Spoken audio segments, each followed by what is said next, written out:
Bilisan nyo na nga kumain. Tapos umalis na kayo. Hala si Echo. Naninigaw na. Pero hindi pa rin maabot ang pagkatawanan ng madlang people. Nang medyo tapos na kaming kumain. Bigla ko namang naalaala.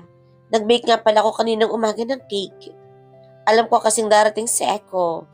Kaya nag-prepare talaga ako. Gusto niya bang cake? Meron akong ginawa dyan. Yun oh. Ayos yan kasi. Gustong gusto ko yan. Sabi naman ni Ray. Tapos, nag-agree din yung iba.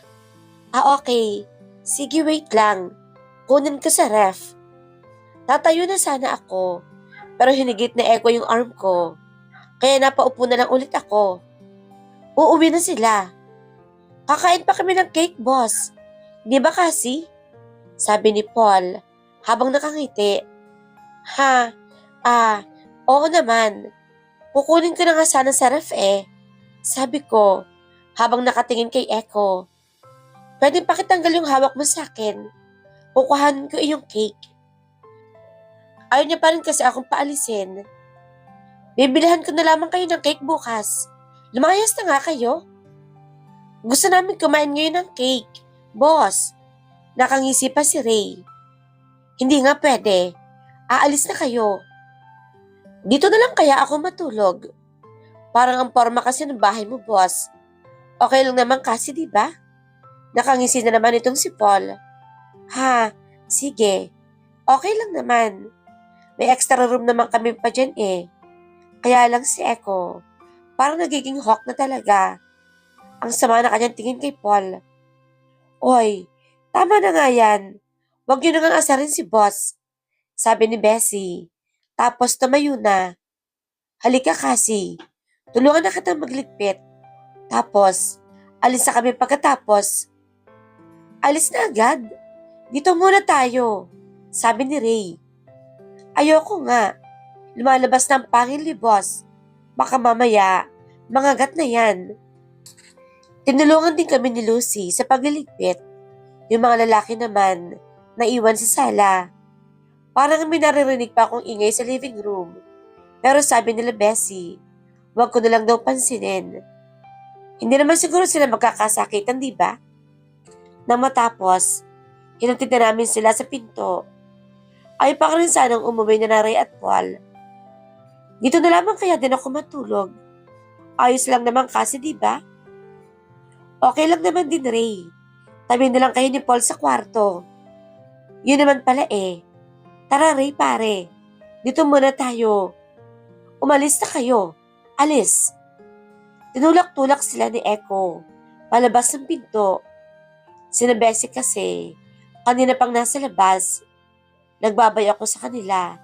At last, napalabas din sila ni Echo. Narinig ko pa nga silang nagtawanan. Nagbuntuhin na nga naman si Echo nung makalabas na sila. Echo, okay ka lang? Tumingin naman siya sa akin na parang naiinis. Bakit ba ganyan ka? Ha? Hest, sabi niya lang tapos tumalikod at umupo dun sa sofa. Binuksan niya ang TV at nagpalipat-lipat ang channel. Sinundan ko naman siya at umupo sa kanyang tabi. Bakit ba siya naiinis? Uy, Bubu, sorry na. Huwag ka nang magalit. Nagpalipat-lipat lang siya ng channel. Hindi ako pinapansin. Sorry na oh. Huwag ka nang mainis. Pero ano ba kasing ginawa ko? Kinukulit ko siya pero hindi naman ako kinakausap. Eto namang si Echo. Kakauwi pa lang niya. Magkaaway na kami agad. Inago ko ang remote ng TV at pinatay iyon. Bakit kasi? Mas gusto pa niyang tingnan yung TV. Bakit mo pinatay? Ayan, nakatingin na siya sa akin. Bakit? Hindi ba ako kinakausap? Akin na nga yung remote. Ayoko nga. Sabihin mo muna kung bakit ka galit. Hindi ako galit. Bakit ka nakasigaw? O hindi ka galit? Hindi ako nakasigaw. Hindi daw. Huwag mo na nga akong kausapin. Ayaw mo naman ako makasama, di ba? Tapos, nag-iba siya ng tingin at nag-cross arm. Tampururot talaga. Sino ba kasi nagsabi na ayaw kitang makasama? Hindi pa rin siya nakatingin sa akin. Kahit anong isip ko, wala naman akong sinabi. Hindi ko siya gustong makasama, di ba? Ito talagang si Echo. Pinoke ko naman siya sa arm. Sorry na, Bubu. Huwag ka na magtampo. Sinundot-sundot ko lang siya. Huwag ka na magulo. Sorry na kasi. Huwag ka na magalit. Gusto naman talaga kita makasama eh. Poke lang ako ng poke. Huwag mo nga akong tusukin. O sige, basta. Huwag ka na ding magalit. Bubu, huwag ka na magtampo. Kinulit-kulit ko pa siya. At para mukhang hindi na siya masyadong naiinis. Tumingin na rin siya sa akin. Hindi ka nagalit, diba? Diba, Bubu? Diba? Pag-iisipan ko muna. Huwag mo nang pag-isipan, Bubu. Bati na tayo. Bati na tayo. Okay? Ngingiti na yan. Ngingiti na. Tumigil ka nga. Pero parang pangiti na nga siya. Ang gwapo talaga ng Bubu ko. Lalo na pag nakangiti. Dali. Smile na. Smile na. Ngingiti na yan. Yun o. Ngumiti na. Hindi ako ngumiti. Hindi raw. Nakita ko yung ngipin mo eh. Ibig sabihin, nag-smile ka. Hindi nga. Ito talagang si Echo. Masyadong defensive. O sige na. Hindi na po. Pero bati na tayo, di ba? Hindi rin. Ngumiti ka na naman eh. Bubu. Ibig sabihin, hindi ka nagalit. Saka nag-sorry naman ako, di ba? Kulang pa. Kulang pa yung sorry ko? Ilan ba ang kanyang gusto? Energizer. Kulang pa ng energizer. Energizer. Tumingin naman siya sa akin. Tapos, nag-iwas ng tingin. Wag na nga. Ha? Teka, bakit ano ba yun, Bubu? Energizer. Gusto mo ng energizer? Ako, energizer lang pala eh. Kaya pala namumula ka niyang tenga. Pabor yan sa akin. Madami akong baon na halik dito. Wag na. Ayoko na pala. Okay. Mabago-bago naman siya ng isip. Tinignan niya naman ako na masama. Naniwala ka agad na ayoko nga? Bakit? Gusto mo ba? Sabi niya ayaw niya. Pero gusto niya naman pala. Ano ba yan? Ang gulo. Wag na nga. Kinis ko siya sa cheek. Patayo na kasi siya kanina sa upuan. Pero ngayon, mukhang wala siyang balak tumayo. Ayaw mo ba talaga, Bubu? Nakangiti kong sabi sa kanya. Ang cute kasi niya. Namumula yung tenga. Paano ba yan? Silence means yes eh. Kaya bibigyan na lamang kita ng madaming energizer. Naglina ko sa kanya. Nalahalikan ko siya sa cheek niya. Pero ang bilis sa mga pangyayari. Bigla naman kasi siyang humarap sa akin. Kaya sa lips ko siya nahalikan. Pero bigla nag-iwas naman siya ng tingin agad. Sinasadya mo ba yon? Hala, oy Bubu. Hindi ko sinasadya yon. Ikaw kasi. Bigla kang lumingon eh. Sa lips ko tuloy siya nahalikan. Hindi naman sa nagrereklamo ako. Pero kasi, baka isipin niya nagte-taking advantage ako. Pero sa bagay, taking advantage talaga ako. Fine. Ulitin mo na lang. Hahalikan ko na sana ulit siya sa pisngi. Pero bigla ulit siyang lumingon. Nagtama na naman tuloy ang mga labi namin. Sinasadya mo talaga. Ikaw naman yung lumilingon eh. Hindi ko yung kasalanan. Hindi ako lumilingon. Hindi raw. Kinis ko ulit siya sa pisngi. Pero tingnan nyo, lumingon ulit siya sa akin. Kaya nahalikan ko ulit siya sa lips niya. Hindi ko naman talaga sinasadya yun. Oh, tingnan mo Bubu. Ikaw talaga yung nananadya. Ay nako, kung ganito lang din naman ang gusto niyang mangyari, eh di sana, kanina pa niya sinabi. Namiss ko ang kiss ng Bubu ko. Napapikit ako sa ginagawa niya. Nahalikan na kasi niya ako sa mga labi. Kaya lang grabe. Nagsisimula pa lamang kami. Di na kagad ako makahinga. Kung makahalik naman kasi si Echo, parang wala nang bukas. Hindi naman siya nagre-reklamo ako ulit. Pero, pwedeng time first muna. Hindi kasi ako makahinga. Echo, sandali lang. Dahan-dahan ko naman siyang tinulak ng konti. Kaya napatigil siya. Tumingin naman siya sa mga mata ko. Bakit? Kasi, paano ko naman sasabihin na hindi ako makahinga sa kanyang halik? Kaya dapat dahan-dahan lang. Ang lapit pa nga ng mukha niya sa akin. Paano ko na lang yun sasabihin? Kumunot naman yung kanyang kilay. Ayaw mo bang halikan kita? Hindi ah. Gustong-gusto ko nga eh. Bigla naman niya ako hiniga doon sa sofa. Ito na naman po, ang puso ko. Todo tibok na naman. Ang lapit naman kasi ni Echo. Kung ganoon, halikan mo na lang din ako. Ilalapit na naman niya sana sa akin ng mga labi niya. Pero pinigilan ko ulit siya. Ano kasi Echo eh? Wait lang. Bakit na naman ba? Naku naman, naiinisa naman siya. Kasi bubu, ano kasi eh? Ano ba yun? Nahihiya naman ako sa kanya. Nakatingin lang siya sa akin eh. Paano ko ba ito sasabihin? Ano nga? Patay. Naiinis na nga. Pinikit ko ang mga mata ko. Kasi Echo, pwedeng dahan-dahan lang. Nauubusan kasi ako ng hininga eh. Nakapikit pa rin ako. Nahihiya kasi ako sa kanya. Ano ba yan? Teka nga, pinagtatawanan niya ba ako?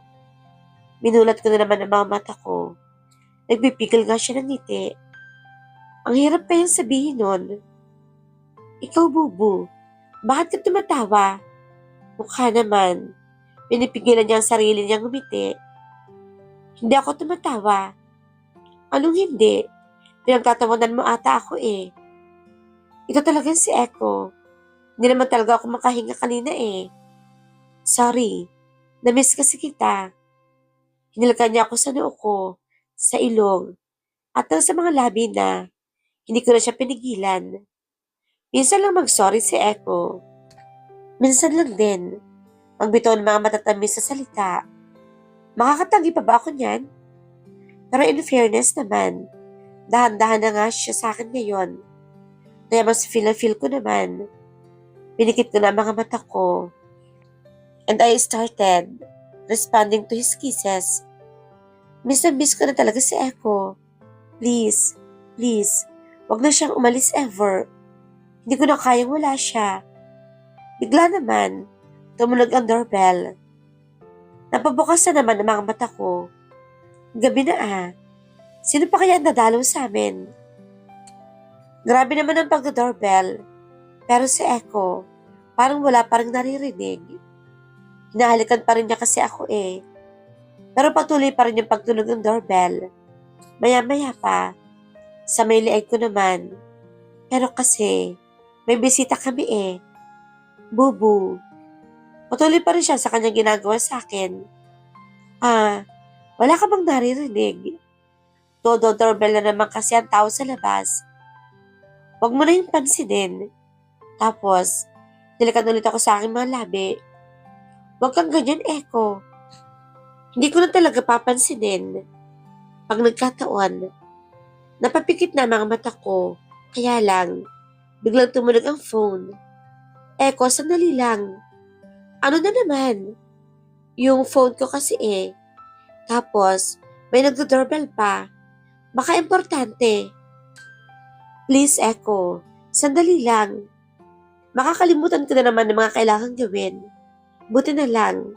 Tumayo na siya at nagpo na sa mukha. Umupo naman ulit ako sa sofa. Bakit pa ang daming asungot? Pero pumunta pa rin siya sa telepono at sinagot niya. Medyo lumulutang pa rin ako kaya inaayos-ayos ko muna ang buhok ko habang naglalakad papuntang pintuan. Panigurado, namumula pa rin ako nito.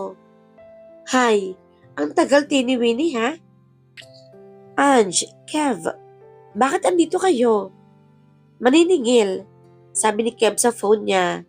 Tapos binaba niya ito at kinindatan ako. Sakto talaga dating natin, babe. Namumula pa si Cassie, oh. Pasensya ka na, Cassie. Hindi naman talaga kami sa'yo gumaganti. Kumindat pa siya. Ha? Ano bang sinasabi ng dalawang to? Sinasabi ko na nga ba? Nasa likod ko na pala si Echo. Pinapasok na namin sila at pinakain ko sila ng cake ko. Si Echo, mukhang bad trip pa rin. Sorry, Bubu. Maya-maya, hinila naman ako sa kusina ni Ange at naiwan naman sila Echo at Kev. Sabi kasi ni Ange, iwan daw muna namin sila. Winnie, anong kalandian ang ginagawa niyo kanina ni Echo? Hoy Ange, wala kaming ginagawa ah. Ikaw, kung ano-ano ang iniisip. Asus, humahaba ang ilong mo oh. Hinawakan ko naman bigla ang ilong ko. Hindi naman mahaba ah. Aray, ano ba yan Ange? Namabato ka na naman. Hay naku kasi, ang gulo mo talagang kausap. Hindi naman. Oy, ano Ange? Kamusta na si Kevin Jr.? Lumalaki na yung tiyan mo. Hinahawak-hawakan ko naman ang tiyan niya. May umbok na kasi. Hoy hindi Kevin Jr. ang pangalan niyan. Over my sexy body. Nax, ikaw na si Ange ang sexy. Ikaw na talaga. Maya-maya, lumabas na rin kami doon sa dalawang lalaki. Si Echo bad trip pa rin yung itsura. Si Kev naman nakangisi. Ang saya masyado ah. Bakit ang laki ng ngiti mo, Kev? Siyempre, nakasingil na ako eh. Ang hirap din bantayan ng mga Diyosa. Kumindat pa siya sa akin. Oy, ang akin. Asan na? Pati si Ange din. May nilabas naman na malaking paper bag si Echo. Tapos binigay kay Ange. Ayan, magkakasundo tayo. Pag ganyan ka lagi, Echo. At ang saya nila ulit dalawa. Ano bang meron? Ayun, kwento-kwentuhan. Tapos umalis na rin silang dalawa, maya-maya. Pero nag-iisip pa rin kasi ako. Bakit si Ange at Kev may pasalubong galing kay Echo? Eh ako ang wala. Ang daya naman. Bakit ang tahimik mo? Ha? Hindi. Wala naman, Bubu. Pumunta siya sa ref para kumuha ng tubig. Ako naman, umupo sa dining room. Hindi kaya, nakalimutan niya lang akong bigyan ng pasalubong. Baka naman, may binili talaga siya para sa akin. Pero nakalimutan lang ibigay. Pagod ka na ba? Gusto mo na magpahinga? Tanong niya sa akin habang umiinom ng tubig. Ha? Okay lang ako, Echo. Ano? Itatanong ko na ba? Abubu. Meron ka bang nakalimutan? Ha?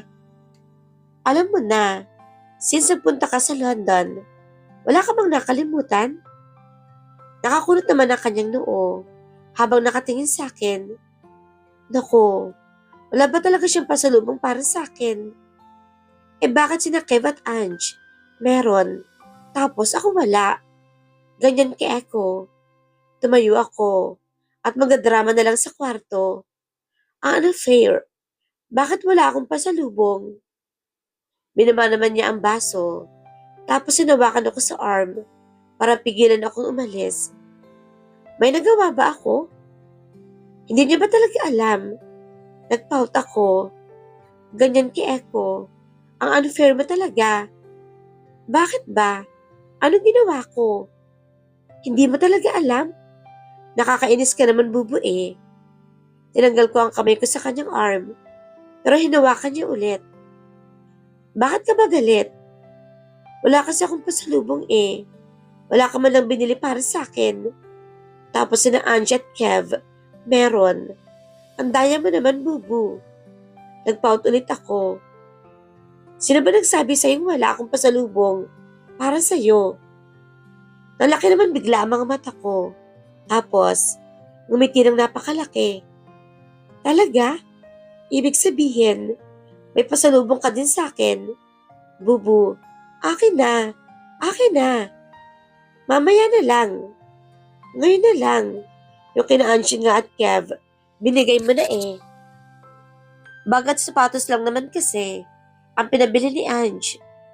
Eh yung kay Kev, ginto. Ha? Binigyan mo siya ng ginto. Ang yaman naman ni Echo. Ninako daw kasi ng hold-upper. Eh, wala. Basta mamaya ko na lamang ibibigay sa'yo. Yung para sa'yo. Ano ba yan? Pabitin ka naman, bubo eh. Ayaw mo talaga ibigay sa akin ngayon? Pinikit-pikit ko pa mga mata ko. Ayan, Echo ha. Nagpapakwit na ako. Please? Hindi mo ako madadaan sa ganyan. Please? Nagpaut pa ako. Hindi ako naaapektuhan. Hindi raw. Eh bakit namumula yung kanyang tenga? Lumapit naman ako sa kanya at pinatong ko ang mga kamay ko sa kanyang dibdib. Nakita ko, ginawa to ni Ange dati kay Kevin. Effective kaya? Parang hindi na kasi siya humihinga. Ibigay mo na, Echo. Sige naman sabi ko, sa malambing na boses. Pinilupot ko rin yung mga kamay ko sa kanyang leeg. Iniwas naman niya ang kanyang ulo sa akin. Hindi ba talaga effective? Lumayo ka nga. Ayoko nga. At saka hindi naman niya ako nilalayo sa kanya. Nilapit ko ang bibig ko sa kanyang tenga. Tapos, bumulong. Sige na, bubu. Bigay mo na sa akin yung pasalubong ko. Please? Gumagaling ka na. Ha? Anong gumagaling? Sa pagpapakyut ba? Gumagaling na ba ako? Sa pagpapakyut? Mukhang oo. Hinawakan niya ako sa baywang ko. Tapos, nilapit sa kanya ng sobrang lapit. Ikaw ang nagsimula nito. Kaya wag mo sasabihin, dahan-dahan lang. Eh, ano bang? Hinalikan na naman niya ako. Ano ba yan? Every time niya ginagawa yan, lumalambot ang mga tuhod ko at nawawala sa wisyo. Hindi pwede. Kailangan ko pang makuha ang pasalubong ko. Nilayo ko naman ang ulo ko. Oops, bubu. Ano na naman? Galit agad. Bigay mo kasi muna sa akin yung pasalubong ko. Sige na. Excited na talaga kasi ako eh. Ano kayang ibibigay niya sa akin? Bag, damit, chocolate, kahit nga keychain. Okay lang yan. Excited pa rin kasi ako. Galing kay Echo eh. Heist, alam mo ba, kailangan ng lalaki ng tiyempo. Halika na nga, kukunin ko. At hinigit niya naman ako, paakyat. Wow, bibigay na nga niya sa akin. Pinapasok niya muna ako sa kwarto ko. Kasi, kukuhanin lang daw niya ang ibibigay sa akin. Ako na excited talaga. Habang hinihintay ko siya, nag-shower muna ako at nag-ayos ng sarili. Alam niyo naman, panigurado dapat. Ikis ko yon kapag binigay niya sa akin ang pasalubong ko. Binilisan ko lang naman mag-shower. Tapos, nagpalit ng damit pantulog. Nag-toothbrush na rin. Pagkalabas ko nga ng CR, nakita ko, nakaupo na si Echo sa kama ko. Kaya lang, mukha nakasimangot habang nakatulala. Hala, may nangyari ba sa pasalubong ko? Hindi naman niya naiwan, di ba? Hindi pwede.